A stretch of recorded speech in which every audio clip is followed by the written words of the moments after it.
Assalamualaikum warahmatullahi wabarakatuh. Waalaikumsalam warahmatullahi Waalaikumsalam. wabarakatuh. Alhamdulillah, salatu wassalamu ala asrofi anbiya wal mursalin wa ala alihi wa sahbihi ajma'in. Asyhadu an la ilaha illallah wa asyhadu anna Muhammadan abduhu wa rasuluh. Allahumma sholli ala Muhammad wa ala ali Muhammad sallallahu innaka hamidum majid. Rabbi shrahli sadri wa yassir li amri wa hlul 'uqdatam min lisani yafqahu qawli amma ba'du. Alhamdulillah, puji syukur kehadirat Allah, malam hari ini kita bertemu kembali, berjumpa kembali dalam media online ala Jumat malam yang diselenggarakan oleh Nimah dan Dompet Alfa Hong Kong. Mudah-mudahan apa yang kita niatkan dalam bersilaturahim dan thalabul ini pada malam hari ini mendapatkan keberkahan dari Allah Subhanahu wa taala. Amin amin ya rabbal alamin. Salam salawat semoga tetap tercurah untuk junjungan kita Nabi besar Muhammad Shallallahu alaihi wasallam, para sahabatnya, tabi'in serta umat Islam yang berpegang agamanya, dan semoga kita termasuk di dalamnya. Amin ya rabbal alamin. Teman-teman sekalian, yang rahimakumullah, malam hari ini kita akan melanjutkan tausiah kita dengan bimbingan Ustadz Jajang, dan malam hari ini kita akan menyimak eh, perkara yang sedikit horor, nggak horor sih sebenarnya, tapi lebih ke dalam rangka menguatkan iman kita mengenai eh, apa ya, Ustaz?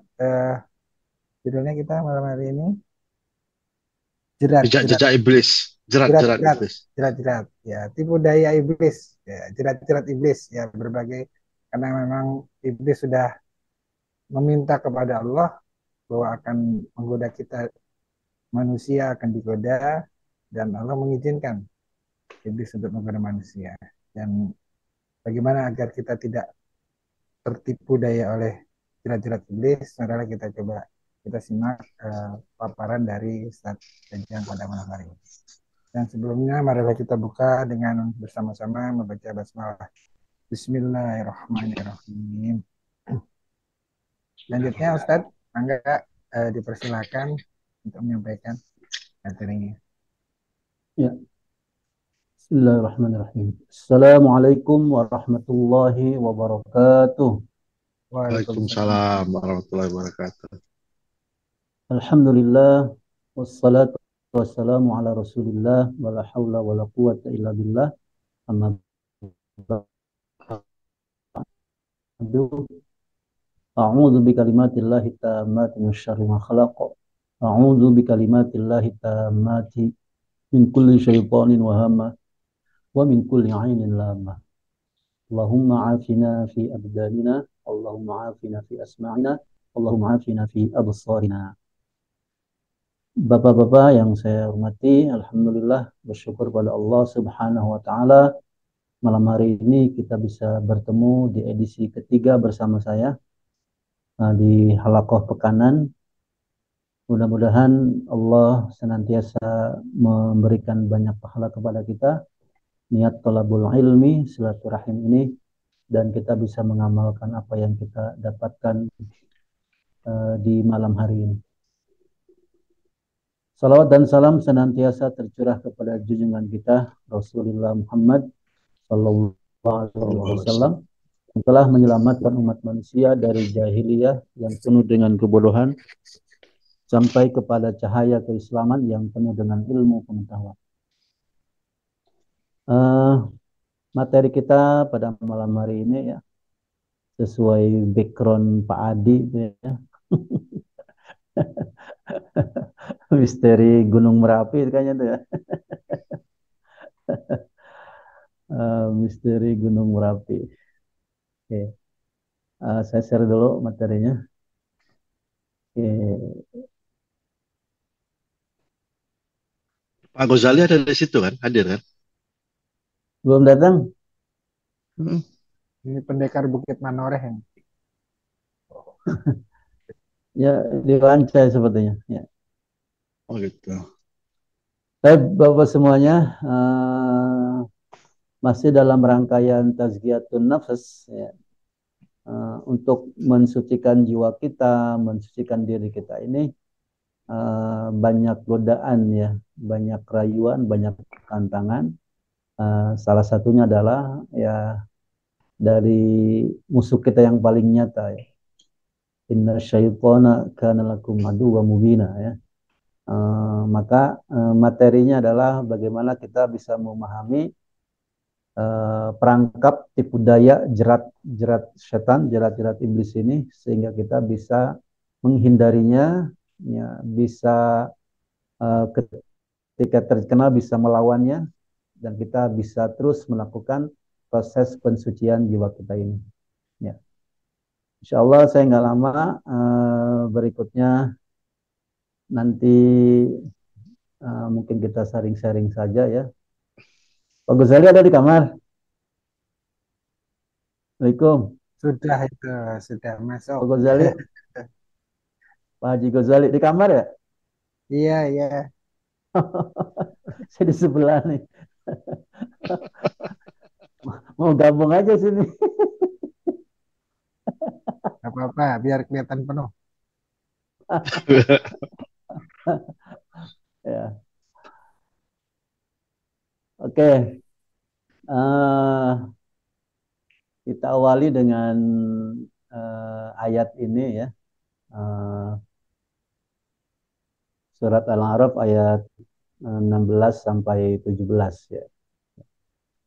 A'udzubillahi minasyaitonirrajim. Bismillahirrahmanirrahim. Qala fabima aghwaytani. Ya. Iblis berkata, karena engkau telah menghukum ya, menghukum saya tersesat ya. Laqudanna lahum shiratal mustaqim. Maka saya benar-benar akan menghalang-halangi mereka dari jalan engkau yang lurus. Ya. Jadi ketika iblis diusir dari surga, ya, kemudian kan apa iblis itu minta kepada Allah ya, fa'anzirni ila yaum yub'atsun gitu kan. Tangguhkan aku sampai hari kebangkitan, ya, sampai hari kiamat. Maksudnya apa? Minta nanti izin untuk menggoda manusia gitu kan. Nah ini menggoda manusia. Jadi kan Allah menghukum iblis ya. Qul nahbitu minha jami'a. Keluar dari surga itu kan selain Adam dan Hawa juga iblis. Nah, maka kemudian iblis laqudanna lahum shiratal mustaqim. Ya, berjanji benar-benar akan menghalang-halangi manusia ini dari jalan yang lurus ya. Summa latiyannahum min baini aydihim wa min khalfihim ya. Kemudian setan ini di sini akan mendatangi mereka dari depan ya, dari belakang ya. Wa an syama'ilhim dari kanan ya. Wa an aimanim dari kanan, wa an dari kiri ya. Wala tajidu aktsarum syakirin, dan kamu tidak mendapati kebanyakan mereka orang-orang yang bersyukur. Jadi dari berbagai sisi ya, dari depan, dari belakang, dari kanan, dari kiri ya.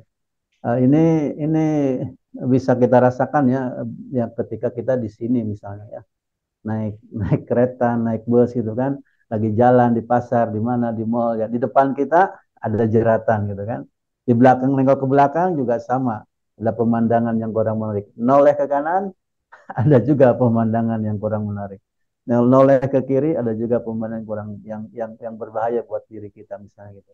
Yang kosong Ini atas dan salah bawah ya satu Ustaz ini. ya. Atas dan bawah kosong. Berarti nunduk ya.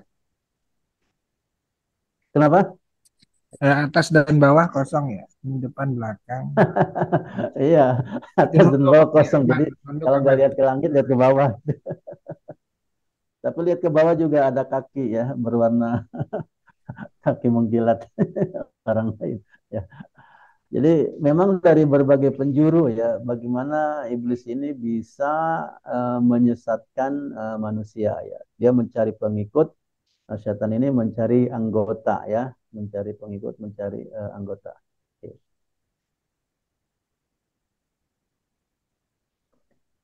Ya. Inna syaitana lakum aduun fattakhidhuhu aduwa. Innama yad'u hizbahu liyakunu min ashabis sa'ir. Nah, ini Setan itu memang musuh-musuh kita, ya. Maka fattakhidhuhu, jadikan dia musuh, gitu kan. Anggap dia itu memang musuh kita. Karena setan itu hanya mengajak golongannya, ya. Liyakunu min ashabis sa'ir, supaya mereka menjadi penghuni neraka yang menyala-nyala.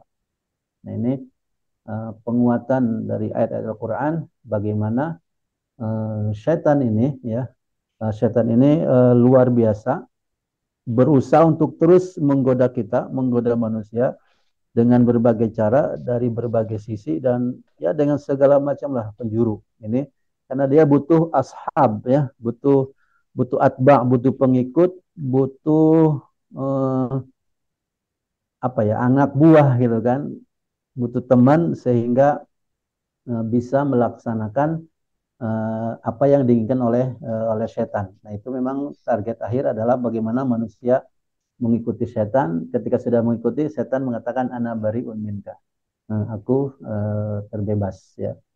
Aku membebaskan diri. Oke. Nah, ini ya jerat-jerat iblis, ya, lumayan ada 7, ya, ada 7. Ya. Oke. Jadi misi setan itu memang, misi iblis setan itu memang ya ingin mendapatkan teman, ya, pengikut yang sebanyak-banyaknya, ya. Tetapi ketika sudah mendapatkan pengikut yang banyak, dia malah kabur, ya, melepaskan diri. Nah, kalau bapak-bapak pernah mendengar kisah Barsis atau Barsiso, ya, mungkin pernah dengar, ya, Barsiso itu seorang pemuda yang bertakwa, ya, luar biasa, ya, takwanya, ya, sampai akhirnya penduduk kampung yang laki-laki itu harus pergi meninggalkan kampungnya untuk perang, gitu kan. Kemudian mereka hanya meninggalkan Barsis di kampung itu, ya, laki-lakinya. Kemudian Barsis dapat titipan, ya, dapat titipan dari salah satu keluarga yang akan perang itu. Barsis titip adik perempuan saya, ya, adik perempuan saya.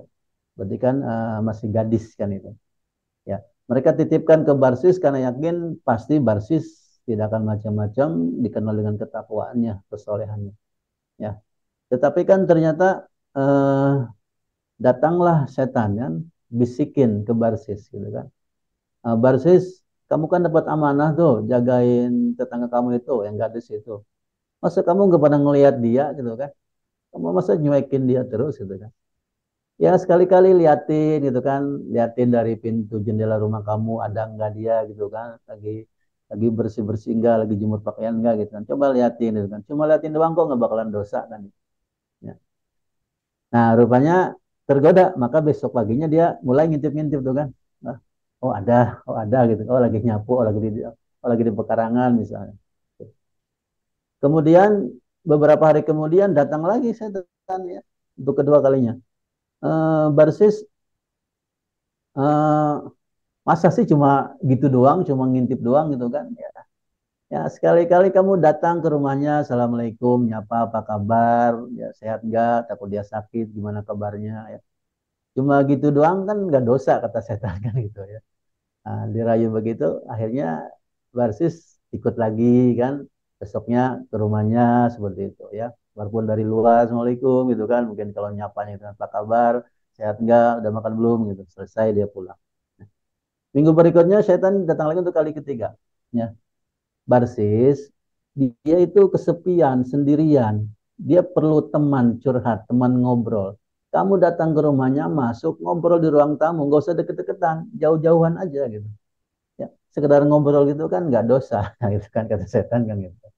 Nah, kemudian Barsis tergoda, maka berikutnya dia datang, ya, ke rumahnya, ngobrol, gitu kan, seperti itu. Nah, kemudian datang lagi kali keempat, ya, bisikin lagi rayuan iblis luar biasa, kata setan. Barsis, kamu kan laki-laki normal, dia juga gadis normal. Nah, mana mungkin sih kamu biasa-biasa aja, gak ada saudara-saudaranya kok, gitu kan. Ya udah, kamu berbuat apa yang kamu suka sesuai apa syahwat kamu, seperti itu kan.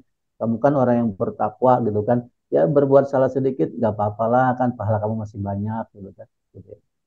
Nah, akhirnya benar tergoda juga ya, sampai akhirnya rayuan keempat ini bisa menjerumuskan Barsis berbuat zina ya, berbuat zina, bahkan sampai akhirnya hamil ya, si gadis itu ya, tetangganya itu. Ya. Nah, ketika hamil, nah setan datang lagi, ya, Barsis, nama baik kamu ya, reputasi kamu bakalan hancur itu. Ya. Orang-orang bakal tahu kamu telah berbuat zina. Ya. Ya. Kamu telah melakukan hubungan suami istri di luar nikah. Ya. Wah, kamu bakalan habis gitu kan. Wah, biar pada nggak ketahuan, kamu bunuh saja perempuan itu, kemudian kubur di belakang rumah. Ya. Ternyata bisikan itu luar biasa. Barsis pun tergoda, kemudian melakukan apa yang dirayu, yang digoda oleh setan tersebut. Dia bunuh si perempuan itu, kemudian dia kubur di belakang rumahnya. Ya. Singkat cerita, datanglah ya yang mereka kampung laki-laki yang pada perang itu pulang ya dari perang itu. Kemudian kaget kok saudara perempuannya nggak ada. Ya. Kemudian nanya ke Barsis ya. Barsis cerita bahwa ada perempuanmu sakit, kemudian sampai nggak kuat sampai meninggal kan seperti itu. Nah itu jawaban Barsisnya. Mereka percaya saja Barsis kan orang takwa seperti itu. Ya. Tapi ternyata di malam hari saudara-saudaranya itu mimpi. Ya. Mimpinya sama bahwa di saudara perempuannya dibunuh oleh Barsis, kemudian dimakamkan di belakang rumah. Paginya mereka saling cerita sesama saudara itu kan. Ternyata mimpinya sama gitu kan. Loh kok kakak mimpinya ini? Kok saya juga mimpinya gini? Sama gitu kan. Penasaran, digali tuh belakang, dicari kuburan belakang rumah. Ya ternyata benar. Ya. Nah, maka akhirnya Barsis ketahuan pelaku pembunuhan itu. Maka setan datang lagi ya. Barsis, kalau kamu ingin selamat, kamu sembah saya. Kamu harus sembah saya, maka kamu akan selamat. Ya, ya namanya orang lagi kepepet gitu kan, luar biasa ketakutannya. Dia pun akhirnya menyembah-nyembah setan, menyembah iblis. Tapi ketika Barsis menyembah itu, iblisnya kabur berlepas diri. Inni bariun minka, ya. Ini khafullah rabbal alamin gitu. Jadi ketika sudah berhasil misinya, dia kabur tepuk tangan meninggalkan Barsis. Akhirnya Barsis tetap kena kisos, kena hukuman seperti itu. Nah, inilah jerat-jerat iblis yang luar biasa. Jadi tahapan-tahapannya itu sampai dia bisa mendapatkan apa yang setan inginkan itu ya.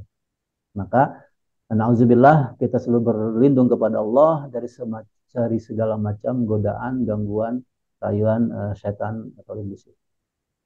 Itu Bapak-Bapak, jadi itu yang kalau dalam kitab Ibnu Katsir itu salah satu sababun nuzul surat apa ya, surat Al-Mumtahan Al-Mujadalah ya. Kama syaitan ya, id qala lil insani kfur falamma kafara qala inni bari'un minka Allah ya. Jadi ketika kafirlah kamu, kemudian kafir, maka setan bari, bebas, membebaskan diri, enggak mau ikut campur lagi ketika orang itu sudah menjadi kafir.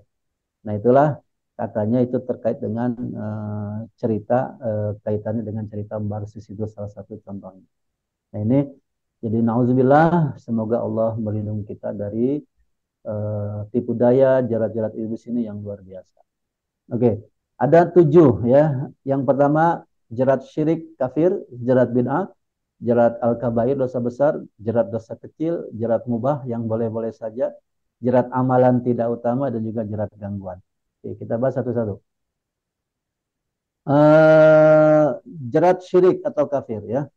Ya. Allah Subhanahu wa taala ya sudah mengingatkan ya bahwa Allah itu la yaghfiru ayyushraka bihi ya, tidak akan mengampuni dosa syirik ya.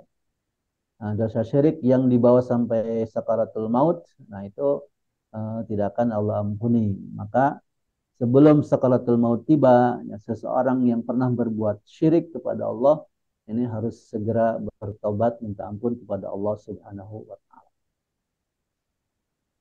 Kemudian ya, ya.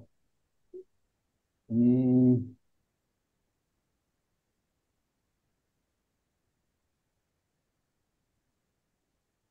oke. Nah, jerat jerat jerat syirik atau kafir. Ya. Jadi maksudnya apa? Syaitan ini selalu merayu supaya kita jadi musyrik, menjadi orang musyrik, bahkan murtad kafir. Nauzubillah min dzalik. Ya. Makanya di sini kan saya suka kalau lagi kumpul di shelter itu ya dengan mbak-mbak itu sambil makan itu saya sering bisa nanya, ini waktu kesini mandi kembang nggak? Kemudian apa dibekali apa gitu kan segala macam kan itu. Khawatir mereka kesini membawa benar-benar seperti itu. Nah ini kan sekali lagi bisa menjerumuskan seseorang kepada kemusyrikan. Ya. Susuk misalnya kan, kalau di Indonesia ada istilah susuk ya, susuk kecantikan, susuk kekuatan, susuk kekebalan kan itu.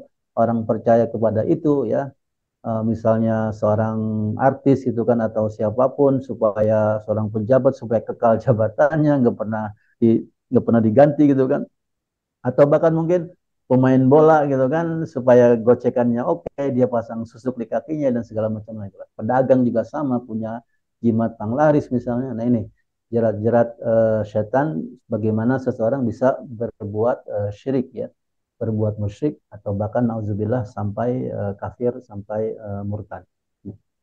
Maka insya Allah kita ketika kita bisa menjaga dari jeratan syirik dan kafir ini, maka kita juga harus bisa mengajak ya keluarga dan semuanya untuk terbebas dari jeratan syirik dan kafir ini.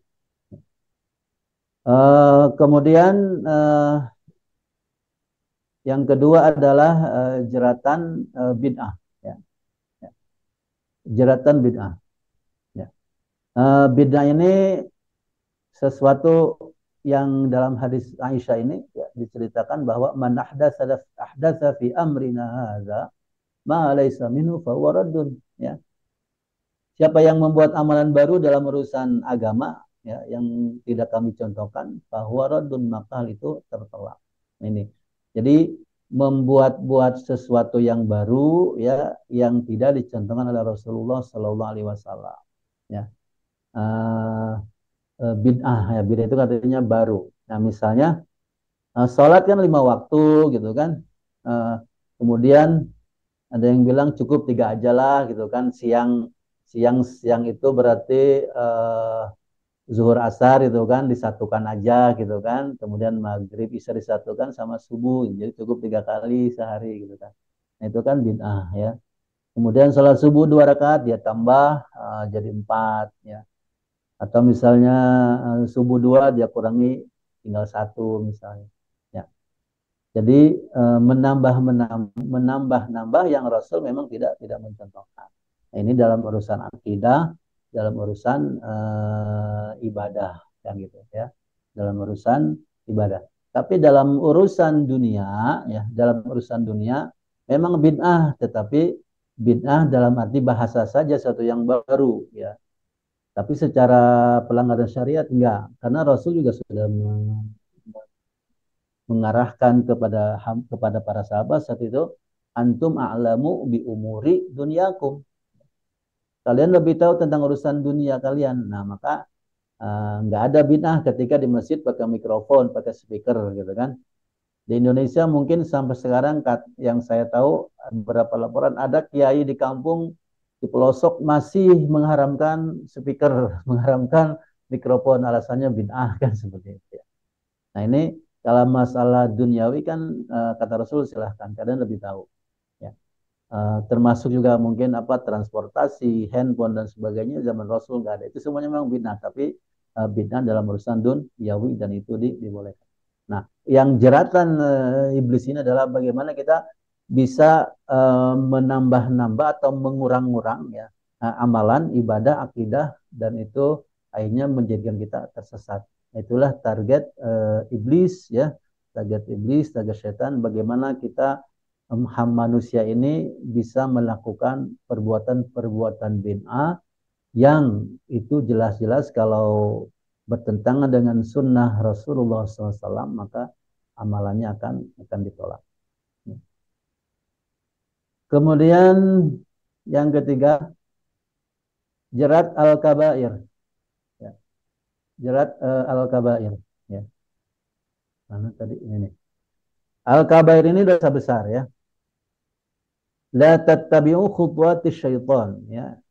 Jangan mengikuti langkah-langkah setan ya. Wa may yattabi' khutuwati syaitan fa innahu ya'muru bil fahsya'i wal munkar ya.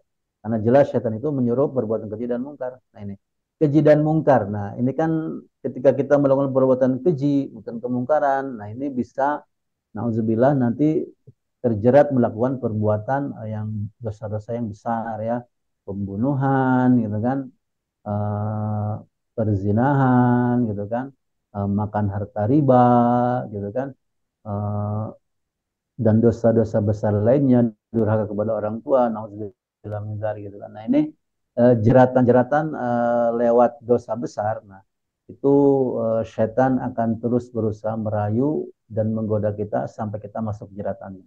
Maka nauzubillah jangan sampai kita terkena jeratan-jeratan iblis ini. Kemudian jerat dosa kecil ya.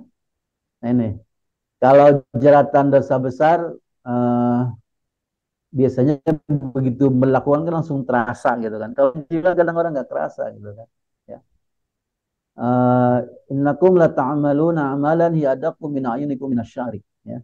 Sesungguhnya kalian akan mengerjakan suatu perbuatan dosa yang dalam pandangan kalian lebih halus dari selai rambut. Adaqqu ya. Lebih halus min a'yuni fi a'yunikum minasyari. Lebih halus dari selai rambut ya. Padahal di zaman Rasul SAW ya itu kami memandangnya sebagai sesuatu yang membinasakan. La na'udduha ala hadis sallam minal mubiqat, sesuatu yang membinasakan. Jadi dosa-dosa kecil pun ini juga jeratan iblis gitu kan.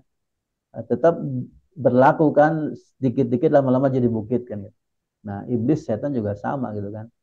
Oke lah dia selalu bisa melawan, selalu bisa menolak berbuat dosa besar. Tapi kalau dosa kecil, nah dirayu sama setan itu kan. Jadi oke lah nggak apa-apa dia nggak berdosa besar, yang penting dia bisa berbuat dosa kecil misalnya.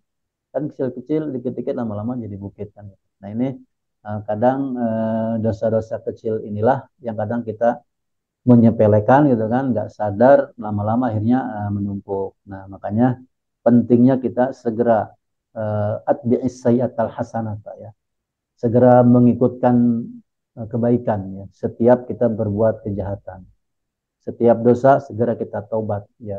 Segera beramal soleh. Tamtuha supaya bisa menghapus sayiat kejahatan, kejelekan, dosa-dosa itu. Nah ini bagaimana jeratan iblis yang melalui dosa-dosa. Ya. Kemudian jerat hal-hal yang mubah ya, ya. Yang mubah, yang apa mubah itu, yang dibolehkan. Jadi hal-hal yang dibolehkan, tapi itu juga bisa jeratan iblis gitu kan. Ya, ngumpulin harta gitu kan, bangga-banggain harta, bangga-banggain anak, kita punya harta, punya anak, nah, kita ngasih ini, ngasih itu, ngasih hadiah segala macam kan, sayang anak, sayang istri, itu kan hal yang boleh saja seperti itu. Nah, tetapi Allah sudah mengingatkan jangan sampai itu semua melalaikan kita dari mengingat Allah ya. La tulhikum amwalukum wala auladukum an dzikrillah. Ini. Kadang nauzubillah ya, sebagian kita ada beberapa mungkin kan kaum muslimin ya sibuk ya dengan harta, sibuk dengan pekerjaan, sibuk dengan segala macam aktivitas ya, sibuk dengan keluarga, akhirnya melalaikan zikir, melalaikan Allah Subhanahu wa taala ya. Kan kita sayang anak, sayang istri mubah ya, silakan, sesuatu yang boleh. Kita makan ini, makan itu ya silakan, sesuatu yang boleh gitu kan. Kita belikan ini, belikan itu buat anak istri, itu sesuatu yang boleh ya.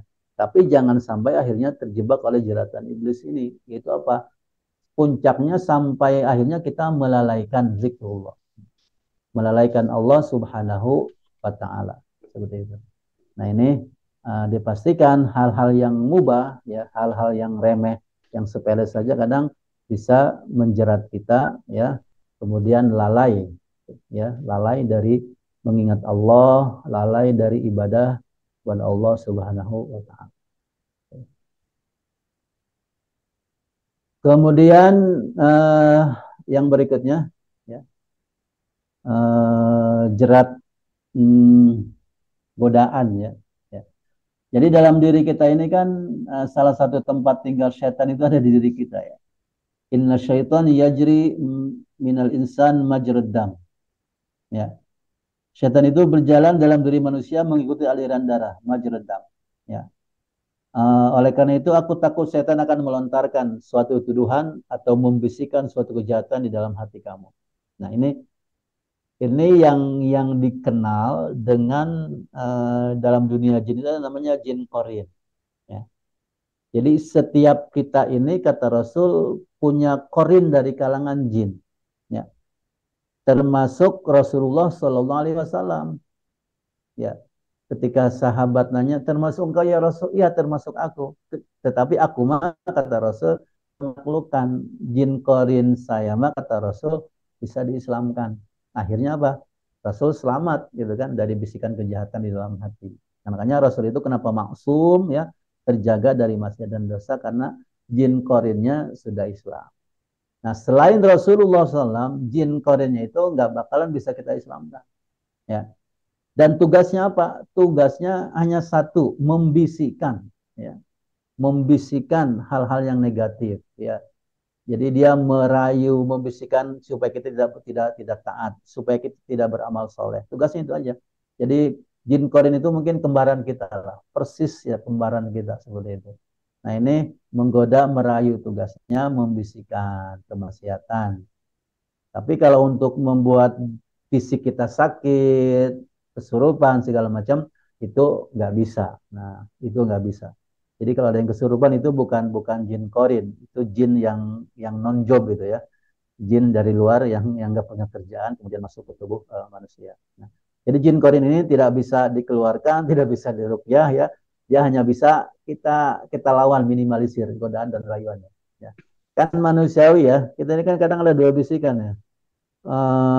Mau beramal soleh A misalnya itu kan semangat tiba-tiba rada malas gitu kan. Nah, itu malaikat bisikin supaya ayu berbuat amal soleh, jin korinnya membisikkan udahlah ngapain sih kan gitu melakukan itu misalnya. Nah itu kadang ada bisikan-bisikan itu. Nah ini maka kita di sini harus bisa melawan jeratan-jeratan terutama jin korin yang ada di dalam diri kita ini. Nah ini yang majrodam ini ya, yang mengalir aliran darah kita ini memang yang harus kita taklukkan terlebih dahulu seperti itu. Nah ini supaya nanti kita selamat dari jeratan-jeratan ini. Jadi kalau Barsis tadi kenapa hanya tergoda juga, berarti kan dia tidak bisa melawan tuh bisikan jin korinnya kan itu. Ya, sudah jin luarnya merayu menggoda, jin korinnya otomatis kan mendukung untuk berbuat maksiat. Akhirnya nauzubillah terjerat dan melakukan apa yang diinginkan oleh setan itu. Nauzubillah min dzalik. Nah itu